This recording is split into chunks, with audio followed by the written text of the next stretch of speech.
15절에서 17절. 이제 엘리사 강해가 한 번에서 두 번 정도 남았습니다. 한 번 정도 남았습니다. 그래서 거의 막바지가 왔는데요. 열왕기하 6장 15절에서 17절 말씀 한 목소리로 합독하겠습니다. 시작. 하나님의 사람의 상황이 일찍 일어나서 나가보니 군사와 말과 병거가 성읍을 에워쌌는지라. 그의 상황이 엘리사에게 말하되 내 주여 우리가 어찌하리까 하니 대답하되 두려워하지 말라. 우리와 함께한 자가 그들과 함께한 자보다 많으니라 하고 기도하여 이르되 여호와여 원하건대 그의 눈을 열어서 보게 하옵소서 하니 여호와께서 그 청년의 눈을 여시매 그가 보니 불말과 물병거가 산에 가득하여 엘리사를 이끌었더라. 아멘. 거룩하신 하나님의 말씀입니다. 제목을 다 같이 읽어볼까요? 시작.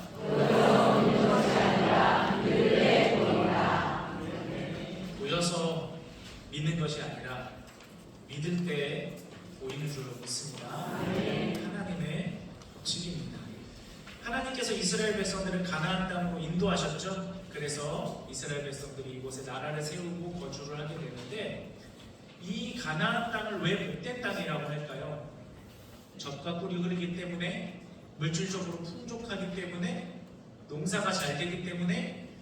그렇게 따지면요, 애굽이 더 복된 땅이에요. 애굽은 더 황금이 많고요, 더 농사가 잘 됐어요. 나일강 삼각주 때문에 애굽에는 흉년이 없습니다. 뿐만 아니라 애굽은 여러 가지 풍요로운 것들이 많았고, 또 교역로도 잘 확보되어 있었고, 풍족한 것으로 따지면 복된 땅은 애굽이에요. 근데 왜 하나님께서 이스라엘 백성들을 복된 땅이다 라고 하시면서 이렇게 가나안 땅으로 인도하셨을까요? 하나님밖에 의지할 수 없는 땅이기에 복된 땅인 줄 믿습니다. 의지할 분이 하나님밖에 없기 때문에 복된 땅이에요. 지리적으로 잘 보시면요, 이쪽으로는 지중해가 있어요. 도망을 갈 수가 없습니다. 반면에 이쪽으로는요, 요단강도 있고요, 여러 나라와 민족들이 이스라엘을 둘러싸고 있어요. 이들 중에 진정한 친구는 없습니다. 우리가 얼핏 들어봐서도 다 익숙한 이름인데, 다 이스라엘을 호시탐탐 노리던 백성들, 민족들이었어요. 한 나라, 두 나라가 나를 적대해도 정신이 없는데, 여러 나라와 민족들이 기회만 되면 이스라엘을 삼키려고 애쓰고 있습니다.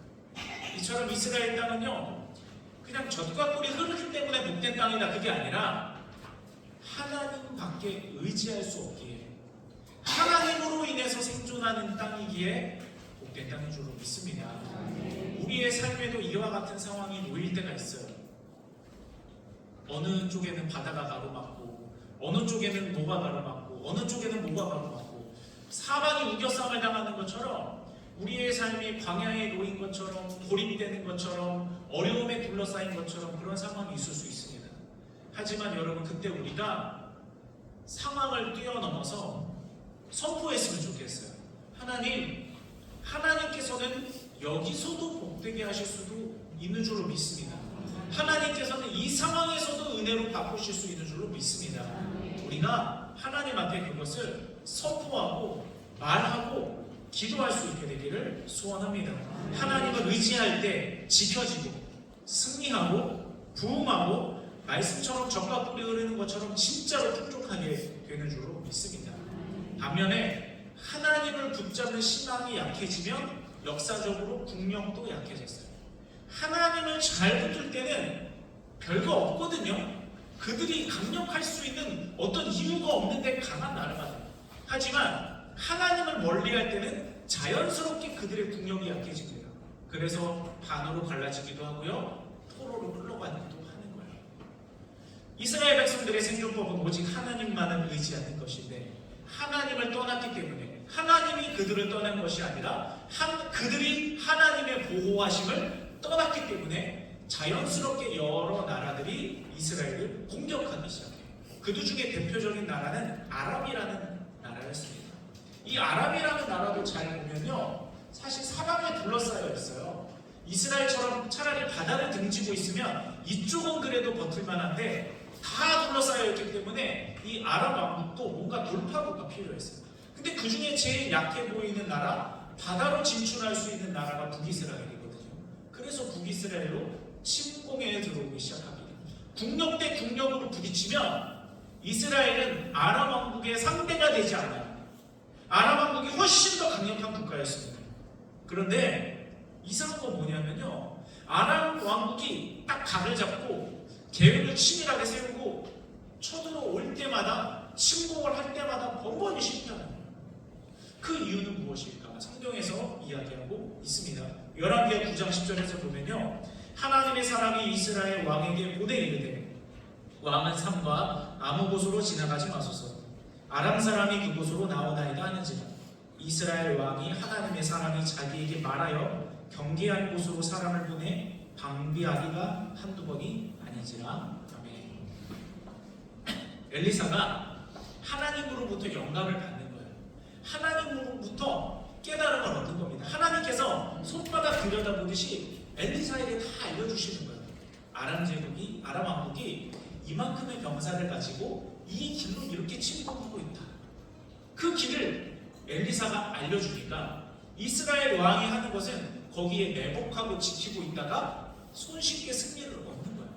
그러다 보니까 아람 왕국이 많은 군대를 가지고 쳐들어와도, 치밀한 계획을 가지고 쳐들어와도 도무지 그 계획을 성공할 수가 없는 거예요. 그래서 이 아람 왕이 무슨 생각을 했냐면, 우리 왕국에 스파이가 있는 게 분명하다.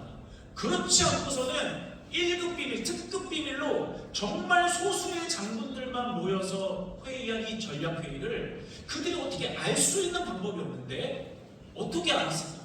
우리 중에 스파이를 찾아내자. 그런데 그 중에 신하가 아람 왕에게 찾아가 그렇게 이야기를 합니다. 왕이시여, 우리 중에 스파이가 있는 게 아니라 저 엘리사, 저 하나님의 사람이 하나님께 구할 때마다 하나님이 그에게 길을 알려주시는 겁니다. 설령 왕이 침실에서 은밀하게 이야기하는 일이 있더라도 그것이 다 하나님께 들켜서 엘리사의 귀에 들어갈 겁니다. 이야기를 해주는 겁니다. 자, 그러면 여기서 상식적인 방법이 무엇일까요? 가장 상식적인 방법은 아람 왕국이든 이 구원을 받은 이스라엘 백성들이든 우리가 하나님께로 돌아가야 됩니다. 그게 상식적인 방법이에요. 그게 아주 지극히 정상적인 반응이에요. 그런데 그들은 오히려 더 하나님께 멀어지기 시작하고요, 아람 왕국은 그래, 엘리사가 하나님께로부터 그 방법을 들으니까 저 엘리사만 죽이면 나머지는 해결이 되겠다, 이런 생각을 하는 거예요. 아니, 지금까지 하나님이 엘리사에게 다 알려주셔서 번번이 다 실패했음에도 불구하고 그래도 저 엘리사만 잡으면 성공할 수 있을 것이다, 이렇게 생각을 하는 겁니다. 어리석은 생각이죠. 불신앙은 논리를 내세우고 상식을 내세우고 합리적인 것을 내세우지만 사실은 불신앙이야말로 가장 합리적이지 못해요. 가장 상식적이지 못합니다. 해를 보고, 나무를 보고, 단풍을 보고, 숨쉬는 공기를 보고, 세상의 어디를 돌아봐도요, 이게 우연히 생겼다고 도저히 말할 수가 없어요. 하나님이 만들지 않고는 도저히 생길 수 없는 것이 이 땅에 있는 모든 것이거든요. 하지만 우연히 생겨났다고 해요. 꽝하고 폭발하며 생겨났다고 해요. 어느 날 갑자기 진화하며 생겨났다고 해요. 이것처럼 우리가 하나님을 섬기지 않는 어떠한 생각과 지혜와 철학을 따라가기보다는 하나님을 섬기고 하나님의 성경적인 생각 안에서 생각하고 하나님의 뜻 안에서 우리의 삶을 재해석하는 것이 반드시 필요한 줄로 믿습니다. 자, 그러면 하나님께서는 왜 징계 중에서도 이렇게 이스라엘 백성들에게 알려주신 걸까요? 하나님의 목적은 이스라엘을 징계하는 것 거기까지가 아니라 그들을 회복시키는 것까지이기 때문에 그렇습니다. 항상 하나님은 회복까지 바라보시고 살리는 것까지 바라보시고 생명까지 바라보세요.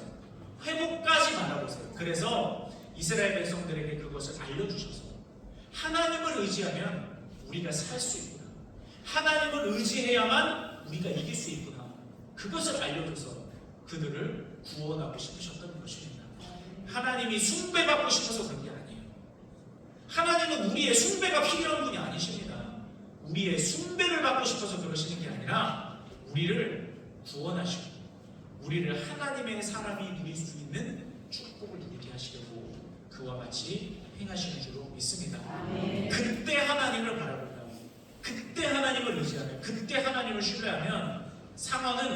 기적이 일어나는 축복으로 바뀌게 되는 줄로 믿습니다. 하나님은 외면하지 않으실 거예요. 하나님은 반드시 우리를 도우십니다. 우리가 피곤할 때, 우리가 무능할 때, 우리가 연약할 때, 우리가 후회로 가득할 때, 우리의 잘못이 가득할 때, 거기서 은혜를 나타내실 수 있는 하나님이 바로 우리 하나님이시고, 우리 하나님께서 우리를 바로 그 은혜의 자리로 인도하심을 믿으시기 바랍니다. 이렇게 하나님의 역사를 보고 체험했음에도 불구하고 아람 왕은 가장 많은 군대를 보내서 엘리사의 살고 있는 성읍을 둘러싸기로 결정합니다. 그래서 군대가 출동을 해요. 조마조마하죠. 그동안 엘리사가 다 간파했는데 우리 손바닥 들여다보시 다 알았는데 이번에도 실패하면 어떡하지? 그런데 이번에는요, 순조롭게 엘리사가 거주하고 있는 도단이라는 성읍을 그 아람 왕국의 군대가 빼곡하게 물샐 틈 없이 둘러쌀 수 있는 작전에 성공을 하게 됩니다. 아침에 딱 일어나서 엘리사의 사원이 보니까 이제 수종드는 어떤 부사역자가 딱 보니까 깜짝 놀란 거예요. 왜냐하면 성읍을 새카만 군대가 다 에워싸고 있는 거예요. 아무리 사방을 봐도 도망칠 구멍이 없어요. 그래서 얼른 엘리사 선지자에게 헐레벌떡 다가가서 선지자님 어떡합니까? 우리가 포위를 당했습니다. 한탄하며 이야기를 하는 거예요.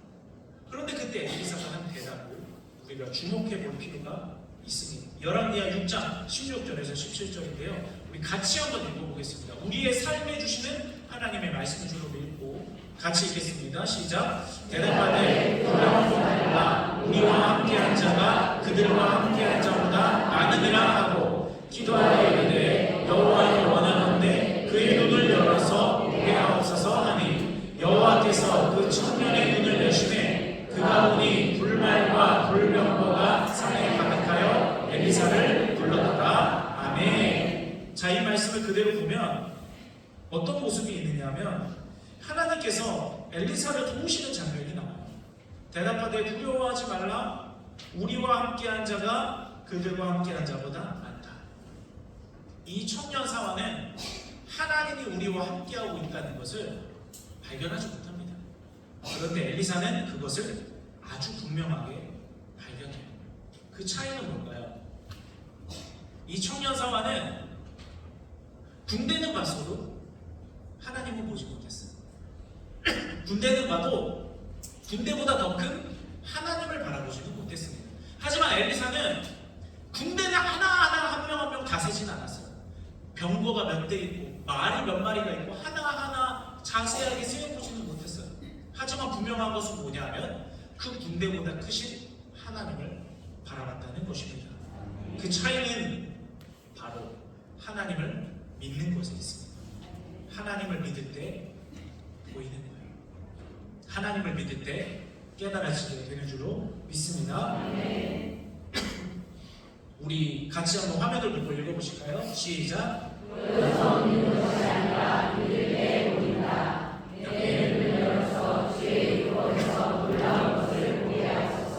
아멘. 우리의 눈이 열려서 보일 때, 우리의 눈이 열릴 때, 하나님을 바라보게 될 때 비로소 우리의 삶에 진짜 봐야 될 것이 보이고 해결책이 보이고 하나님의 은혜가 열리게 되는 줄로 믿습니다. 아멘. 우리는 그것을 바라보면서 사는 사람들이에요. 사실 보이지 않는 것이 더 위대할 때가 많이 있습니다. 하나님의 역사는 때때로 눈에 보이지 않아요. 왜 보이지 않느냐면 너무 커서 그래요. 너무 거대하기 때문에 그렇습니다. 우리 눈에 다 담을 수 없기 때문에 하나님의 은혜가 안 보일 때가 있어요. 지구를 여러분 보며 사십니까? 지구를 보며 살진 않아요. 땅을 보면서 살지. 우주를 보며 사십니까? 하늘을 보며 살지 우주를 보며 살진 않아요. 마찬가지예요. 우리의 삶에 하나님의 은혜가 분명히 더 크지만 지금 내가 밟고 서 있는 땅에 집중하느라 더 큰 하나님의 은혜를 보지 못할 때가 많이 있어요. 우리는 그것을 다 볼 수도 없고 다 헤아릴 수도 없습니다. 그저 우리가 해야 되는 일은 하나님을 인정하는 거예요. 예수님을 보내주신 하나님, 우리의 하나님이 되어주신 하나님, 기꺼이 우리의 아버지가 되어주신 하나님, 그 하나님을 인정하고 신뢰하며 오늘을 살아가고 내일도 살아가는 것입니다. 그럴 때 하나님께서 우리의 삶에 반드시 예비해 주신 은혜가 하나하나씩 열매 맺고 실현되는 줄로 믿습니다. 자, 엘리사는 이렇게 기도로 사환의 눈을 활짝 열었죠. 그런데 이번에 반대로 아람 군대의 눈은 가려달라고 기도를 해요.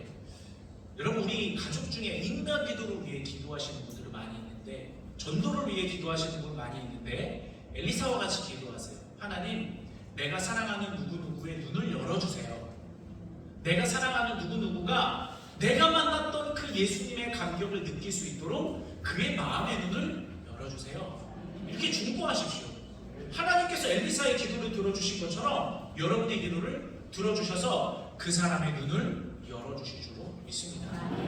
자, 아람 군대의 눈은 반대로 가렸는데 이것은 그저 눈이 안 보이게 됐다 이 뜻이 아니라 사리분별이 약해지고 판단력이 흐려졌다 그 뜻이에요. 자, 그래서 엘리사가 그 기도를 마친 후에 아람 군대를 향해서 찾아갑니다. 그리고 나서 제안을 하는 거예요. 당신들이 찾는 사람은 여기 없습니다. 내가 당신들이 찾는 사람을 찾게 해줄 테니 나를 따라오시오. 아까 눈이 흐려졌다고 했죠? 판단력과 사리분별력이 없어졌다고 했어요. 그러니까 그들이 엘리사가 눈앞에 있는데도 알아보지 못하고요, 그대로 그 말을 듣고 전군이 다 따라가는, 말도 안 되는 일이죠. 그래서 엘리사가 사마리아 성 한가운데로 그들을 다 몰고 갑니다. 거기는 이스라엘 군대가 주둔하고 있는 곳이었어요.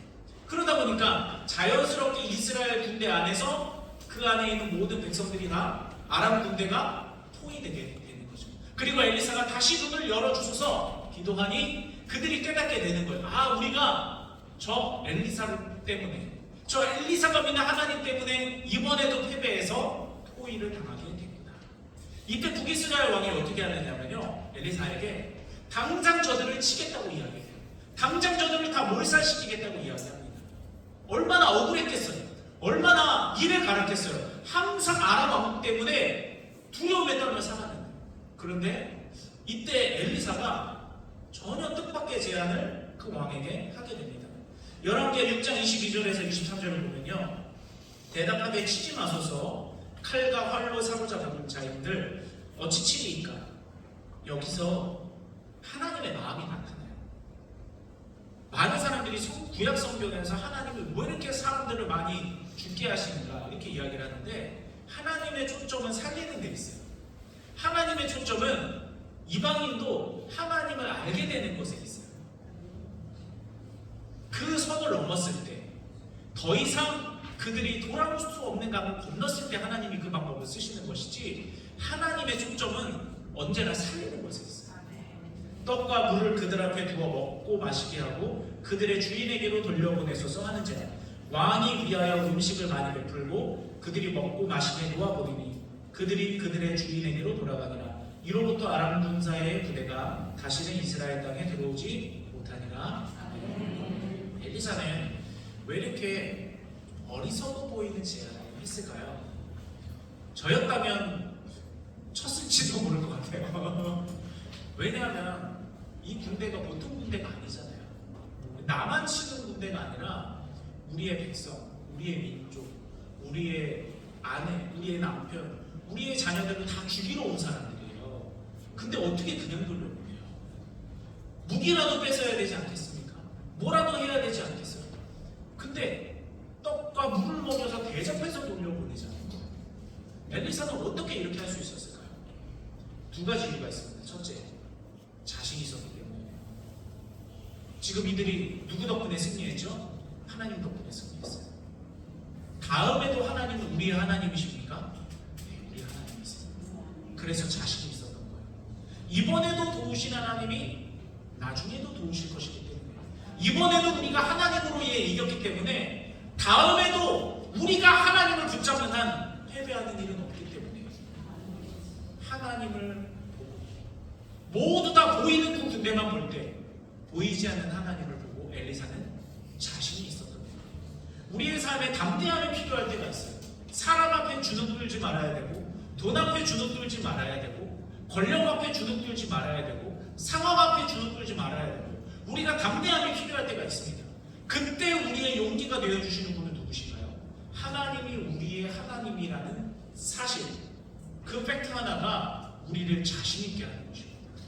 여러분 하나님으로 인해 자존감을 되찾으시고요. 하나님으로 인해 담대하시기를 주님의 이름으로 축복합니다.